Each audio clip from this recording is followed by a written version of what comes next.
Dans l'assemblée des saints, assoiffé je me tiens, que ton onction descende sur moi. Conscient que mon destin est dans le creux de ta main, que ton onction descende sur moi. Je suis disposé, assoiffé, que ton onction descende sur moi. Je suis disposé, assoiffé, que ton onction descende sur moi.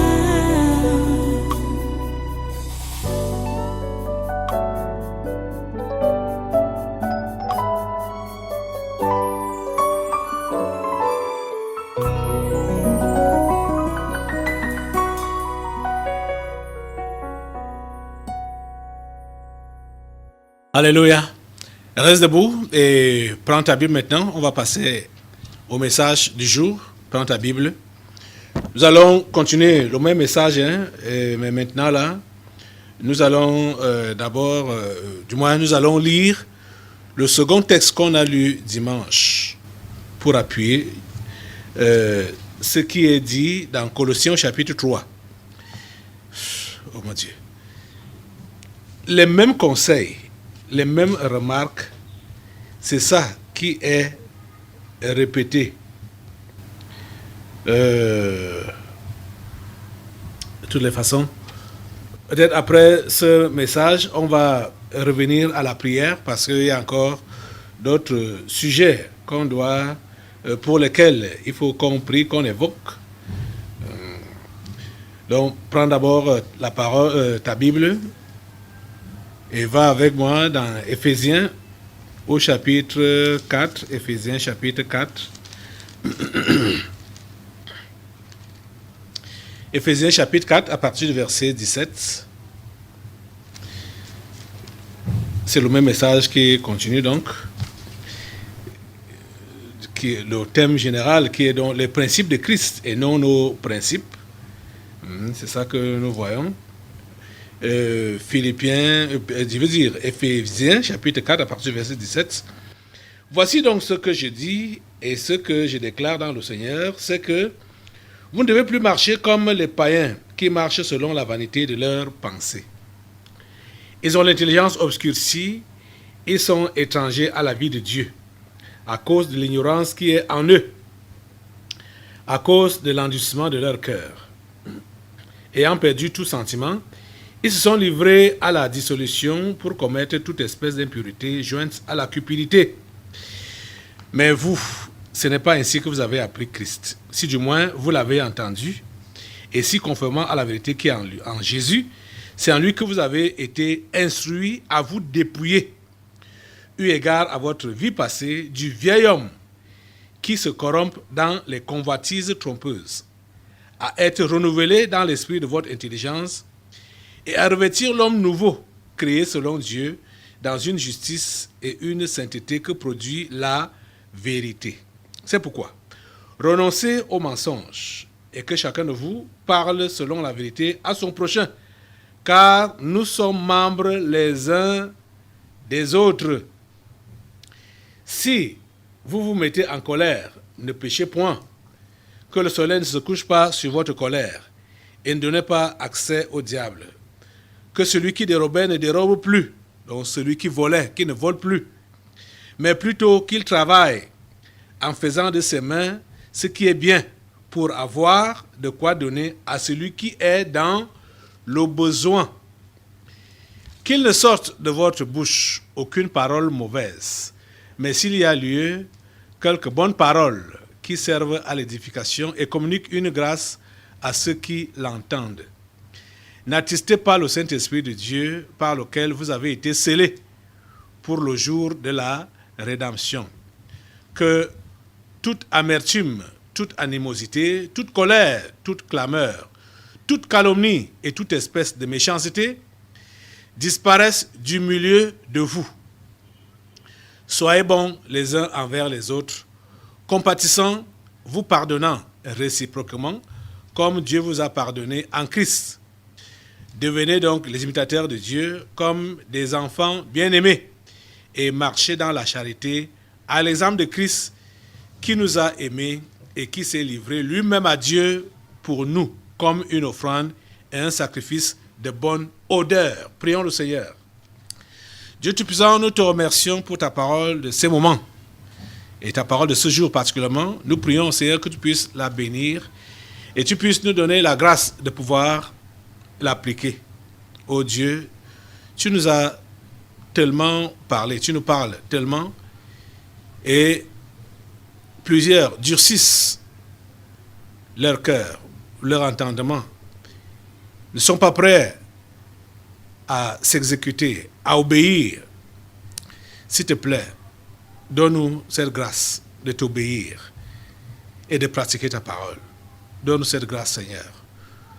Nous comptons sur toi pour que ta volonté, pour ce jour, dans chacune de nos vies, s'accomplisse encore. Oh Dieu, nous savons que ce jour a déjà été fait dans ton monde réel. Et nous voulons juste, Seigneur, que ce qui a été fait alors puisse se voir par nous aujourd'hui. S'il te plaît, Seigneur, fais-le.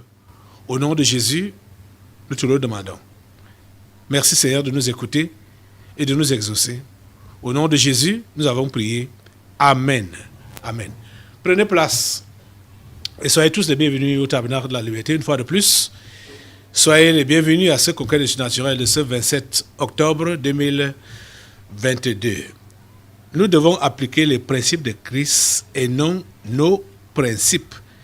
Et nous voyons que pour que cela soit ainsi, nous devons être transformés réellement à l'image de Christ, à l'image de Dieu. Nous devons revêtir réellement son image.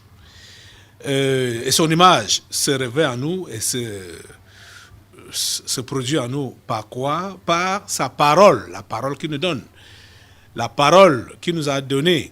Quand nous nous conformons à cette parole, nous sommes transformés à son image. Nous sommes transformés à sa ressemblance. Et la ressemblance de Dieu, l'image de Dieu réelle, c'est quoi? C'est l'image de l'amour. C'est l'image de l'amour. C'est ça, c'est par là qu'on reconnaît Dieu. Par l'amour. Dieu est amour. Et tous les conseils que nous sommes en train de voir tous ces derniers temps, ces conseils tournent autour de l'amour fraternel. L'amour, la solidarité, la compréhension, la mutualité. On parle de pardon et le pardon doit être réciproque. On parle d'aide les uns les autres, ainsi de suite. Les amis, il faut vraiment que nous puissions accomplir la volonté de Dieu. Nous puissions donc devenir les imitateurs de Dieu dans ce domaine, non seulement de la compassion, du pardon, de la bonté, donc la pratique de la charité ou de l'amour. Voilà, je vais repartir sur certains versets très poignants que nous trouvons dans ce chapitre 4 d'Éphésiens, qui nous demande donc de nous dépouiller du vieil homme.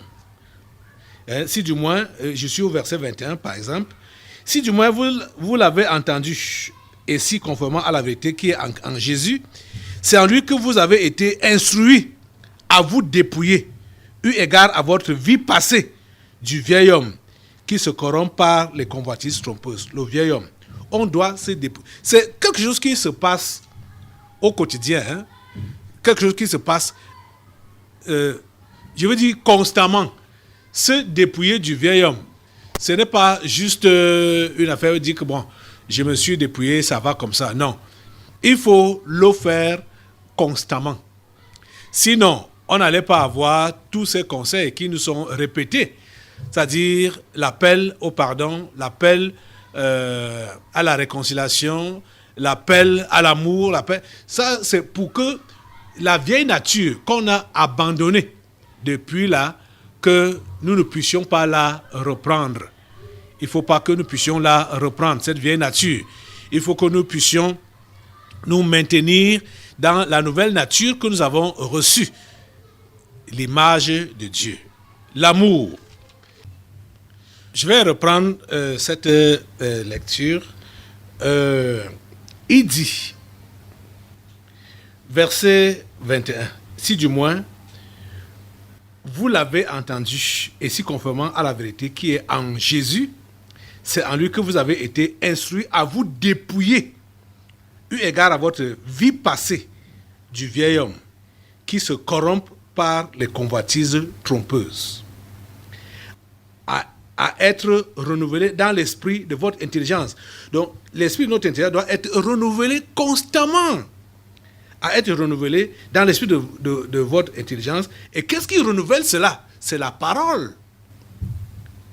Renouveler notre esprit et à revêtir l'homme nouveau, créé selon Dieu, dans une justice et une sainteté que produit la vérité, la parole de Dieu, en se conformant. Et vous savez que la parole de Dieu, pour qu'elle travaille en nous, il faut juste l'appliquer. Donc obéir, c'est tout. Obéir. Il faut juste l'appliquer. Il faut obéir. Donc, obéir donc, aux conseils qui sont donnés. C'est pourquoi renoncer aux mensonges, verset 25, renoncer aux mensonges, et que chacun de vous parle selon la vérité à son prochain, car nous sommes membres les uns des autres. Comme ton corps ne peut pas te tromper. Un membre de ton corps ne peut pas te tromper, ne peut pas tromper les autres. Dit, tu vas à la douche, par exemple, pour te laver. Et la main va refuser de laver soit la tête ou un certain membre. Et vient te dire que bon, j'ai lavé ça. Ça n'a pas de sens. Ça ne peut pas avoir de sens. Mais vous allez vous rendre compte que certains qui se disent enfants de Dieu trouvent du plaisir à se tromper, à se mentir les uns les autres. C'est pour gagner quoi? Vous êtes réellement membres d'un même corps. Vous mentez les uns les autres. Vous mentez. C'est quoi? Ok. Oh mon Dieu. Ça ne donne pas. Ça ne donne pas. C'est pourquoi renoncez aux mensonges et que chacun de vous parle selon la vérité à son prochain. Car nous sommes membres les uns des autres. Nous sommes membres les uns des autres. On ne peut pas, il ne faut pas mentir à ton prochain, à ton frère en Christ, à ta soeur, à la personne que tu dis que vous êtes même chose. Vous êtes dans un même corps. Et verset 26 dit, si vous vous mettez en colère, ne péchez point, que le soleil ne se couche pas sur votre colère. Combien parmi vous avez gardé des colères qui ont fait des années? Il est en colère depuis qu'on l'avait choqué, depuis qu'on l'avait offensé, il y a des années. La colère là est maintenue dans son cœur. Jusqu'à présent. C'est ça qu'on appelle au passé récent. Puisque c'est l'esprit de rancune. Pourquoi tu as gardé rancune? Parce que tu avais été choqué, tu avais été offensé. Peut-être même tu as essayé de dire que tu arranges avec ton frère ou ta soeur. Mais aujourd'hui, autre chose survient et maintenant, tu évoques tout ce qui s'est passé il y a de cela des années. Tu vois que depuis ce temps-là, tu as gardé la colère dans ton cœur. Et ça se réveille maintenant. Pourtant, il t'est conseillé que le soleil ne doit pas se coucher dans ta colère. C'est des conseils simples comme ça là. On comprend qu'il peut arriver que sur le coup d'un événement, on se mette en colère. Ça, on peut dire que c'est légitime. Mais la Bible ne t'autorise pas à entretenir cette colère. Non. ce qui t'a choqué là, même si le choc là a été n'importe comment, la Bible te dit que tu ne dois pas permettre que le soleil se couche et tu es toujours dans cet état-là. Combien de jours entretiens-tu cette colère? Depuis qu'on t'a provoqué, depuis que tu as été choqué, depuis combien de jours, depuis combien de mois, depuis combien d'années? Et tu dis que tu es chrétien. Vous voyez? La Bible précise bien que si vous mettez... Ça veut dire qu'il peut arriver qu'on se mette en colère. Mais il ne faut pas pécher. Et il faut déjà comprendre que dès que tu as dormi avec la colère dans ton esprit, c'est un péché. Et non pas une seule nuit, hein. Dès que le soleil est tombé, dès que le soir tombe, tu es déjà dans le péché. Et si ton âme te quitte pendant que tu dors cette nuit-là, tu iras où? Tu vas descendre en enfer. Pourtant, tu croyais que tu étais chrétien. Pourquoi? Parce que tu as gardé la colère dans ton cœur. Tu comprends ça? Le soleil ne doit pas se coucher dans ta colère. Hein? Tu ne dois pas pécher quand tu te mets en colère. Ou si tu te mets en colère, tu ne dois pas pécher. Tu comprends ça? Si vous vous mettez en colère, ne péchez point.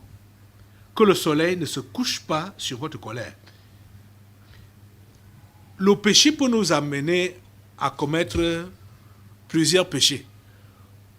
Soit à réagir violemment, soit à prendre des mauvaises décisions, parce qu'on est sous l'effet de la colère. Hein. Quand la Bible dit, si vous mettez en colère, ne péchez point. Voilà, je suis en train d'essayer de vous détailler les différents péchés que vous pouvez commettre sous l'effet de la colère. Vous pouvez avoir une mauvaise réaction. Soit taper, soit casser, ou prendre une mauvaise décision sous l'effet de la colère. Ne péchez pas. Si vous vous mettez en colère, ça veut dire, s'il arrive que vous vous mettez en colère, ne péchez point. Et ne laissez pas que le soleil se couche sous l'effet de votre colère. Vous comprenez ça? Et ne donnez pas accès au diable. Vous voyez donc que la colère ouvre la porte. Quand on parle d'accès, c'est une porte, c'est une ouverture. Donc la colère ouvre la porte au diable. Donc les gens qui sont coléreux, colériques, machin, tout ça là, hein, ils ont les nerfs à fleur de peau. Vous devez comprendre que ce sont des gens qui ouvrent facilement la porte au diable dans leur vie. Et leur relation avec Dieu ne peut pas être constante à cause de l'énervement, de la colère. Ouais, il ne faut pas entretenir cela. C'est une très mauvaise habitude. Et ici, ce qu'il y a à faire, c'est seulement obéir. Dieu a dit ne fais pas, donc ne fais pas. Et c'est comme ça que sa nature en toi va donc se développer. Le nouvel homme, hein, son image en toi va se développer. Et c'est là, puisque on se met en colère contre qui? On se met en colère contre des individus. Or, Dieu nous demande de les aimer.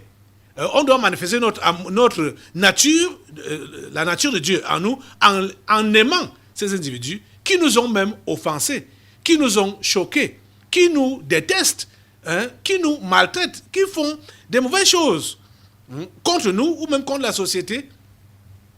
On doit les aimer. Et quand on est choqué ou offensé par l'un quelconque de ces gens-là, on pardonne comme Dieu nous a pardonné.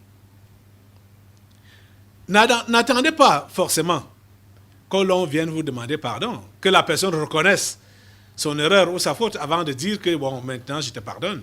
Comme tu as reconnu ta faute, je te pardonne. Rappelez-vous de Jésus-Christ. Parce que c'est son exemple qu'on prend. Rappelez-vous de Dieu ou de Jésus-Christ. Pendant qu'il était pendu à la croix, qu'est-ce qu'il a dit? Père, c'était au sujet de ceux-là qui le crucifiaient. Hein? Il a dit, Père, pardonne-leur, car ils ne savent pas ce qu'ils font. Il avait jugé que ces gens ne savaient pas ce qu'ils faisaient. Ils agissaient dans l'ignorance. Seigneur, pardonne-leur, car ils ne savent pas ce qu'ils font. Toi, tu as toujours eu la conviction que ceux-là qui t'ont offensé ont fait ça sciemment. Donc, ils ne méritent pas ton pardon. Non, il a fait ça sciemment, il a fait ça volontairement. Je ne peux pas pardonner ça, je ne peux pas oublier ça. Hey, mon ami, tu veux recevoir le pardon de Dieu? Tu dois pardonner. Tu dois pardonner. Comme Dieu t'a pardonné. Si jamais tu es chrétien, ça veut dire que tu as été pardonné par Dieu de tous les péchés que tu as commis depuis ta naissance jusqu'à aujourd'hui. Comprends que c'est de la même manière que tu es appelé à pardonner aux autres. Comprenez? On va revenir sur ça là, mais lisons d'abord le verset 28 ici, qui dit que celui qui dérobait ne dérobe plus, mais plutôt qu'il travaille en faisant de ses mains ce qui est bien, pour avoir de quoi donner à celui qui est dans le besoin. Ici, on nous donne même le but pour lequel on travaille. On doit travailler non pour s'enrichir, on doit travailler non pour garantir notre avenir ou garantir l'avenir de notre progéniture, de nos enfants, mais on doit travailler pour donner à celui qui est dans le besoin. Est-ce que c'est dans cet objectif-là que tu travailles? Est-ce que c'est dans cet objectif que tu travailles pour pouvoir aux besoins des nécessités? Très peu pensent aux autres quand il s'agit de réaliser ou de travailler. Beaucoup font les histoires qui se passent dans la religion, comme ils font juste comme les religieux. Bon, oui, comme dans la religion, c'est quand un bon plat de nourriture est sur sa table qu'il pense aux affamés. On dit, Seigneur, donne à ceux qui n'en ont pas. Il n'a même pas d'abord cherché la personne qui a dormi affamée pour lui servir à manger avant de manger lui-même. C'est quand il veut déjà consommer qu'il dit, Seigneur, pense aux affamés, pense aux prisonniers, pense à ceci, pense à cela. Quel genre d'intercession? Parce qu'il est content de la nourriture du plat de nourriture qui est devant lui. Ça, c'est la religion. Ça ne sert à rien. C'est des prières c'est des fausses prières. Ça ne sert à rien. Dans ton esprit, déjà, tu dois avoir la présence d'esprit d'assister ceux qui sont dans le besoin. Ce n'est pas quand tu es déjà devant le plat de nourriture. Si vous étiez de ceux-là qui font ce genre de prière-là, quand le plat de nourriture est devant vous, il faut arrêter cette comédie-là. C'est une comédie. Vous comprenez? C'est une comédie, je vous assure. Pense aux affamés, pense aux prisonniers, pense aux malheureux. Parce que lui, il veut manger. C'est là qu'il dit à Dieu de penser à tous ces misérables. Que le Seigneur vous aide à être réellement comme lui, ses imitateurs. Qu'il ne soit de votre bouche, même au niveau du comportement. Tout ça là, c'est pour voir comment est-ce que l'image de Dieu s'imprègne en nous. Il faut marcher selon sa parole. Et sa parole, ce sont des conseils, des prescriptions qu'il nous donne. C'est ça que je suis en train de relire là. C'est ça que je suis en train de relire. Il dit donc qu'il ne sort de votre bouche aucune parole mauvaise. Mais s'il y a lieu, quelques bonnes paroles qui servent à l'édification et communiquent une grâce à ceux qui l'entendent. N'attristez pas le Saint-Esprit de Dieu par lequel vous avez été scellés pour le jour de la rédemption. Vous voyez donc que quand les chrétiens sont là en train d'injurier, en train de faire le commérage, en train de mal parler des autres et tout ça là, le Saint-Esprit est attristé. Il est attristé. Il est attristé. Il ne peut pas être à l'aise. Ou, quand il y a quoi? Que toute amertume, toute animosité, toute colère, toute clameur, toute calomnie, des choses que j'ai même eu déjà à citer là, et toute espèce de méchanceté disparaissent du milieu de vous. Quand ces choses sont présentes au milieu de vous, vous devez comprendre que le Saint-Esprit est attristé. Il ne peut rien faire de bon. Il ne peut rien faire de bon. Il ne peut pas se mouvoir. Il ne peut pas agir. Et vous voyez, verset 32 dit donc, Soyez bons les uns envers les autres, compatissants, vous pardonnant réciproquement, comme Dieu vous a pardonné en Christ. Vous pardonnant réciproquement, comme Dieu vous a pardonné en Christ. Soyez bons les uns envers les autres. Soyez bons les uns. Vous voyez que, franchement parlant, il n'y a rien qui favorise qu'on puisse être bon envers les gens. Il n'y a rien qui favorise. Les gens sont décevants. Ça, c'est la prière que je fais toujours à Dieu.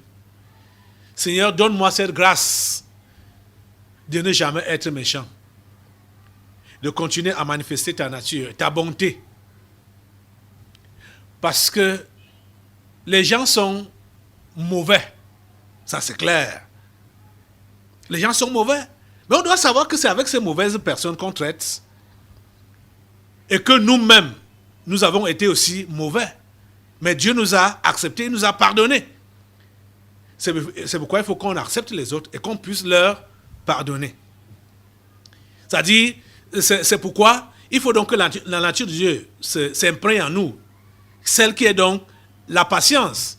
Donc, l'amour est patient. Patienter vis-à-vis de cela, que l'un de ces jours, ils vont aussi changer. Ils vont aussi comprendre.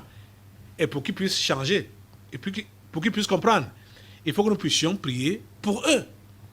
Puisque nous-mêmes, pour que nous puissions connaître Dieu, devenir comme il veut de nous. Les gens ont prié pour nous et les gens continuent de prier pour nous. Nous devons prier les uns pour les autres. C'est ça que Jésus a enseigné clairement quand il a indiqué comment nous devrions prier.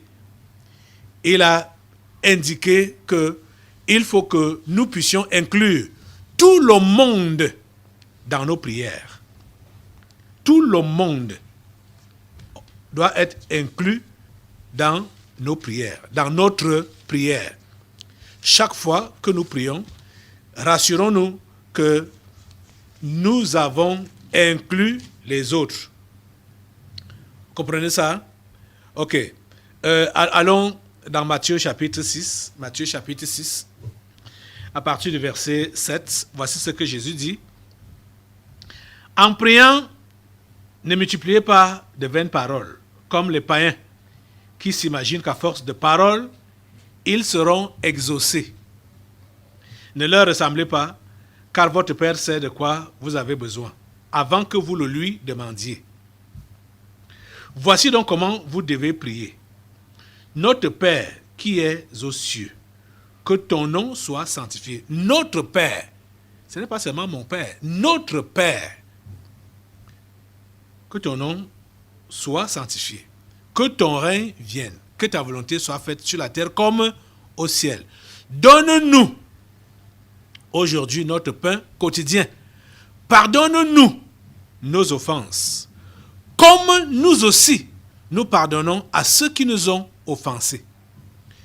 Ne nous induis pas en tentation. C'est-à-dire, toutes ces prières pour que la préservation, le pardon,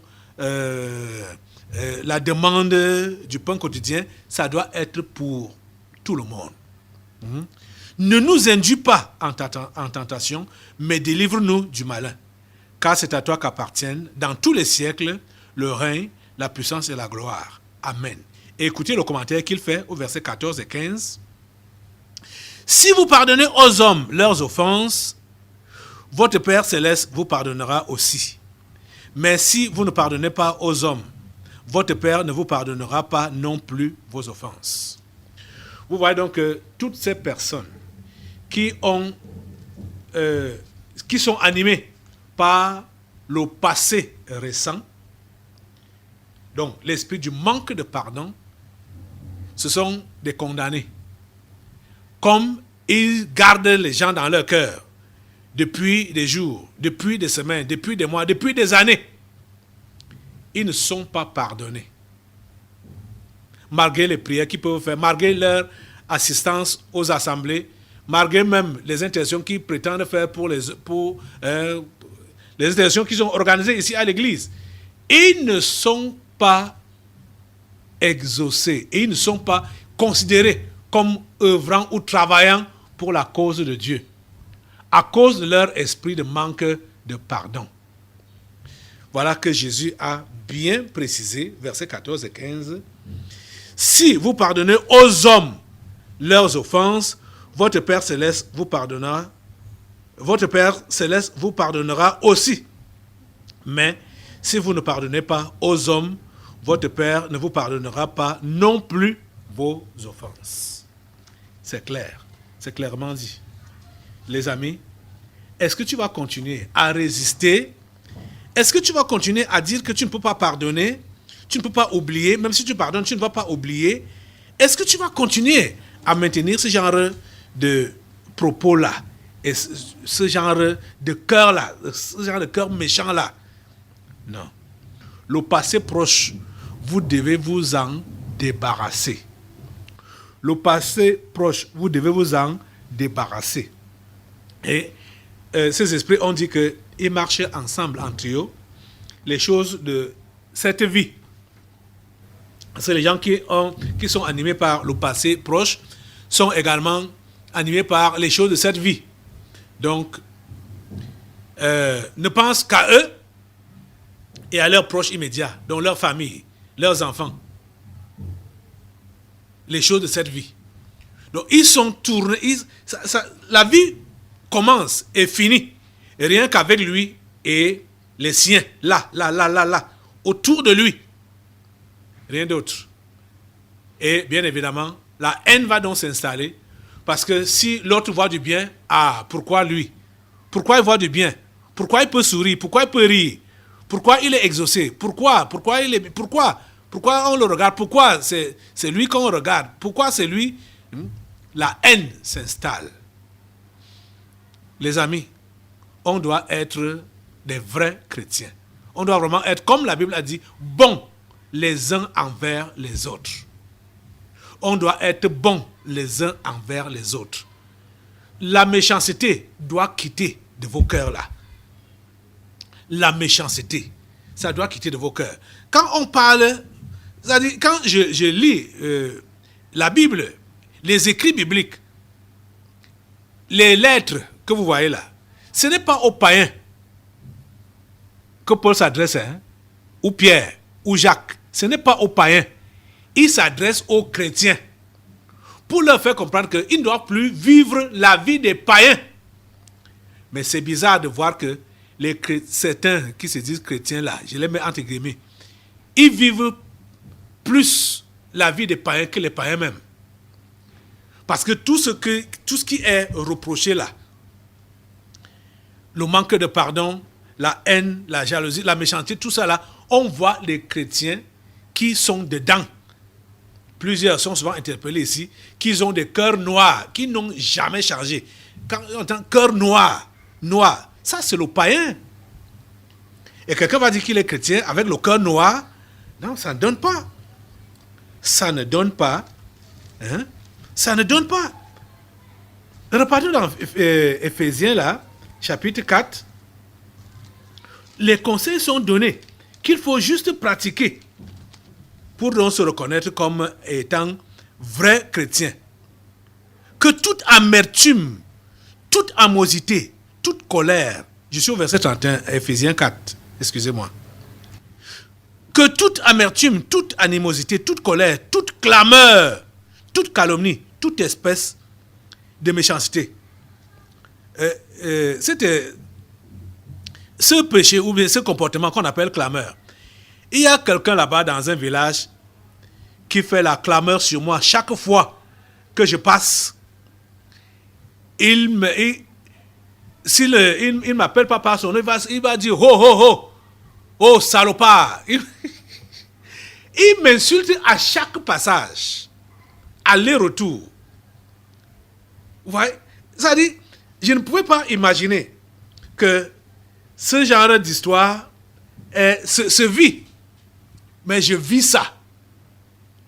Je me rappelle qu'un jour, j'étais avec les enfants dans la voiture. Quand cet homme-là a fait cette histoire, l'une de mes filles, comme ça, là,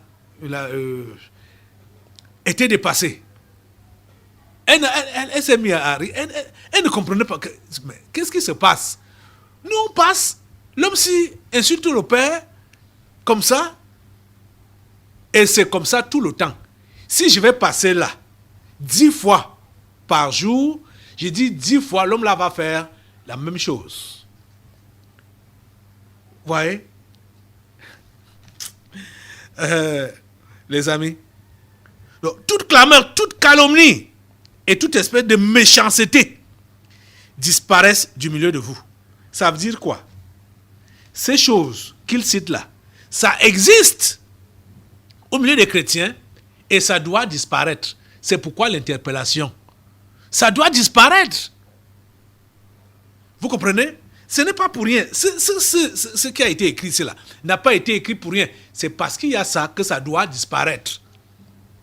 Et quand il y a ça, ce n'est pas la représentation de Dieu qui se voit, ce n'est pas l'image de Dieu qui se voit. Ça, c'est la haine qui se voit. Donc, d'où donc ces esprits qui sont dans la cage là. C'est la haine qui se voit et non l'amour. Ça doit disparaître. Ce genre de comportement du milieu des chrétiens, du milieu des enfants de Dieu. Et au verset 32, il peut donc dire, soyez bons les uns envers les autres, compatissants, vous pardonnant réciproquement comme Dieu vous a pardonné en Christ. Soyez bons les uns envers les autres, compatissants, vous pardonnant réciproquement comme Dieu vous a pardonné en Christ. Devenez donc les imitateurs de Dieu comme des enfants bien-aimés et marchez dans la charité à l'exemple de Christ qui nous a aimés et qui s'est livré lui-même à Dieu pour nous comme une offrande et un sacrifice de bonne odeur. Vous êtes en train de comprendre ça? Nous devons être réellement les imitateurs de Dieu, les représentants de Dieu dans cette société. Et ça commence à l'église. Avec tes frères et sœurs. Avec ta sœur que tu ne supportes pas là. Avec ton frère que tu ne supportes pas là. Je me demande comment vous allez faire. Comment vous prétendez aller vivre au ciel ensemble quand ici sur la terre, vous n'arrivez pas à vous entendre. Vous ne supportez pas la présence des uns des autres. Les uns des autres. Vous ne supportez pas ça. Et vous prétendez que vous allez rester éternellement au ciel, au paradis, auprès de Dieu, avec les autres, avec les inconnus, avec ceux-là, avec qui vous n'avez rien eu comme contact ici, sur la terre. Commence à t'entendre avec la personne avec qui tu chemines tout le temps là, tous les jours, chaque fois. Prouve ton amour à son endroit. Vous voyez, ce n'est pas des théories, ce n'est pas des théories que la Bible nous donne. C'est des choses qu'on doit vivre pratiquement. Ne pensez pas que vous allez connaître donc la nature de Dieu quand vous allez sortir du milieu des hommes pour aller vivre en brousse. Aller vivre retiré pour ne pas être en contact avec les gens. C'est là que vous allez donc vivre réellement la nature de Dieu. Non. On vit la nature de Dieu quand on se frotte avec les autres et on arrive à les supporter comme Dieu les supporte. On arrive à les aimer comme Dieu les aime. Malgré leur méchanceté, malgré leurs différences, malgré tout ce qu'ils sont, malgré tout ce qu'ils font même contre nous. C'est ça qui montre que nous avons réellement reçu la nature de Dieu. La méchanceté doit être extirpée du milieu de vous. Et chacun doit prendre ces décisions-là au niveau de son cœur. Là, maintenant. Lève-toi sur tes deux pieds. Demande à Dieu de changer ton cœur.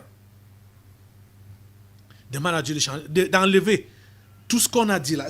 Quand il dit que ça doit disparaître du milieu de nous, ça veut dire que chacun doit faire disparaître ça dans son cœur. Quoi?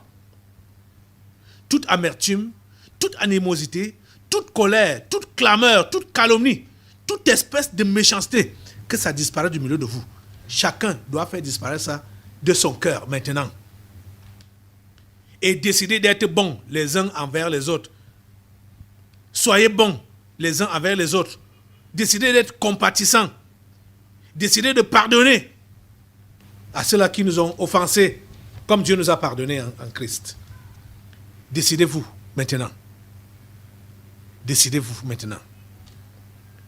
Seigneur, s'il te plaît, change ces cœurs. Change ces cœurs. Change ces cœurs. Change ces vies. Oh Dieu, nous comptons sur toi. Merci Père Saint de le faire. Au nom de Jésus, nous avons prié. Amen. Assois-toi un peu. Je vais vous montrer quelques autres exemples, là, du moins je vais dire quelques vidéos pour que nous puissions continuer un peu dans la prière, dans l'intercession. Asseyez-vous. Dans l'assemblée des saints, assoiffé je me tiens, que ton onction descende sur moi. Conscient que mon destin est dans le creux de ta main, que ton onction descende sur moi. Je suis disposé, assoiffé, que ton onction descende sur moi. Je suis disposé, assoiffé,